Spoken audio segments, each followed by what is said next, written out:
பொழிப்பு நிறைய எக்ஸாம்பிள்ஸ் விட்டு சென்று எப்படி கஷ்டம் இல்லை எதெல்லாம் இருக்கணும் எப்படி நடந்துக்கணும் ரெண்டு வேலை செஞ்சுருக்கோம் எனக்கு தெரியும். நானும் மகேஷும் விசிட் பண்ணிருக்கேன். ஆனால் அவர் ஒன்று என்னன்னா அந்த பாருங்க இறுதி முடிச்சு கூட வேலையில் தான் விட்டுருக்கோம். ஸோ அந்த அது என்னத்தை காட்டுறதுன்னா அது வந்து ஆக்சுவலாக பிளெஸ்ஸிங்.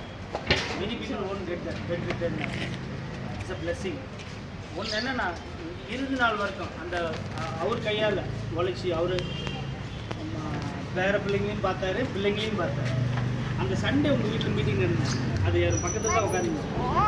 அப்போ கூட அந்த சாக்லேட் எடுத்து வந்து அவங்க பேரண்ட்க்கு மட்டும் கொடுக்கல, மீதி எல்லாத்தையும் கொடுத்தாங்க. மேரி பக்கத்தில் இருந்தாங்க, மேரி பொண்ணுங்க. ஸோ சும்மா எது சொல்லுறதுக்காக சொல்லலை, பட் உண்மையிலேயே அங்கிள் வந்து பொண்ணு மேலே, பசங்க மேலே, ஆண்டி மேலே எனக்கு க்ளோஸாக தெரியும். அளவற்ற அன்பு. நான் உழைக்கிறேன்ப்பா, சத்து கொடுக்குறது. ஆக்சுவலாக இவ்வளோ அவர் இருந்த ஹெல்த்திக்கு இவ்வளோ சீக்கிரம் ஆகும்னு நம்மளுக்கு தெரியல, but it's God's plan. But ஆனால் ஒன்று அவங்க அன்புக்கு அவங்க அம்மா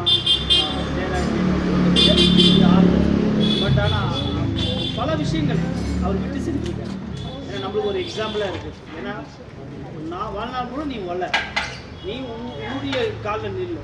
அந்த அந்த அந்த அந்த அந்த அன்பு ரோட்டில் பார்ப்பாரு, இதே ரோட்டில் அது டீ மட்டும் தான் சாப்பிடுவாரு, மீதி எதுவும் சாப்பிடுவார்.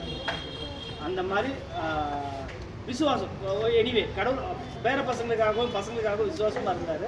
இயேசு கிறிஸ்துக்குள்ள விசுவாசமாக இருந்தார். நன்றி.